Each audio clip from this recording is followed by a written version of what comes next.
Baik, sebelumnya perkenalkan nama saya Almira, Prodi Teknologi Pendidikan. Di sini saya akan menjelaskan tentang bab 3, yaitu sejarah etika di bidang komputer. Bagian A. Konsep etika di bidang komputer. Jumlah interaksi manusia dengan komputer yang terus meningkat dari waktu ke waktu membuat etika komputer menjadi suatu peraturan dasar yang harus dipahami oleh masyarakat luas. Etika komputer sendiri ini bertujuan untuk mencegah kejahatan-kejahatan terutama di dunia maya seperti pencurian data, pembajakan software, dan lainnya. Bagian B. Sejarah etika di bidang komputer.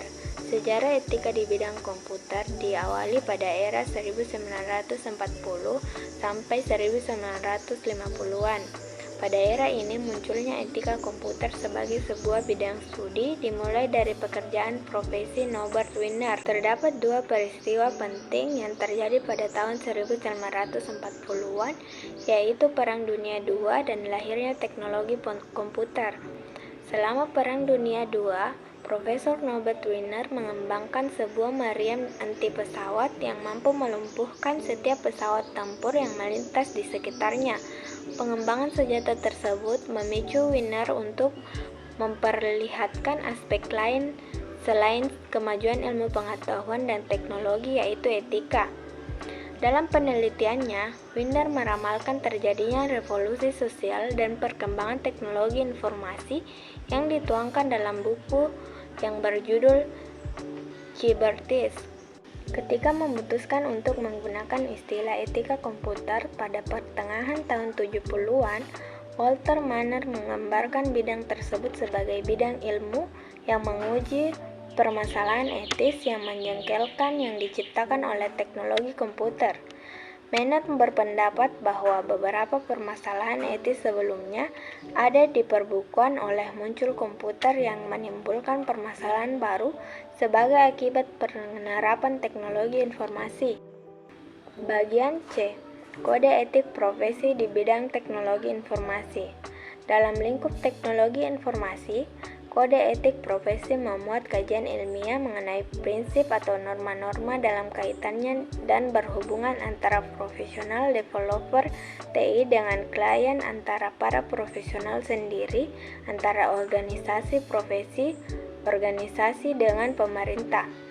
Salah satu bentuk hubungan seorang profesional dengan klien, misalnya pembuatan program aplikasi.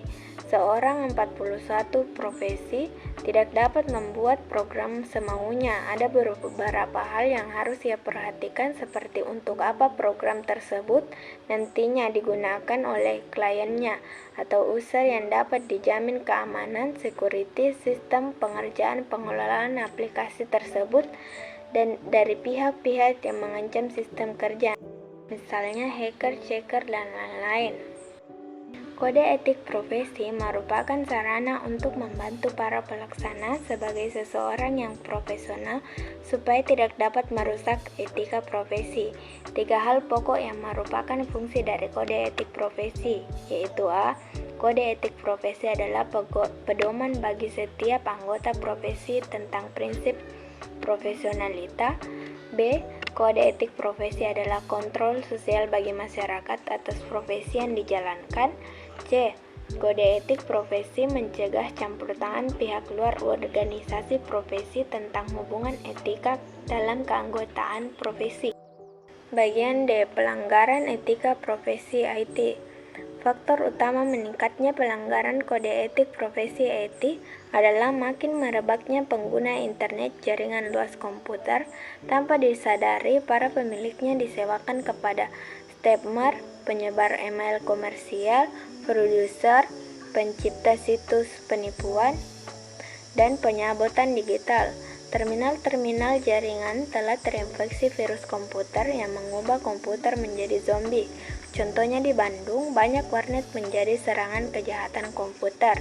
Faktor lainnya menjadi pemicu adalah makin banyaknya para intelektual yang tidak beretika. Faktor penyebab pelanggaran kode etik profesi yaitu sebagai berikut. A. Tidak berjalannya kontrol dan pengawasan dari masyarakat. B.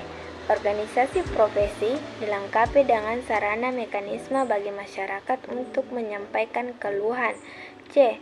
Rendahnya pengetahuan masyarakat mengenai sabotase kode etik profesi karena buruknya upaya sosialisasi dari pihak profesi itu sendiri. D. Belum terbentuknya kultur kesadaran para pengemban profesi TI untuk menjaga martabat luhur profesinya. E. Tidak adanya kesadaran etis dan moralitas di antara pengemban profesi TI.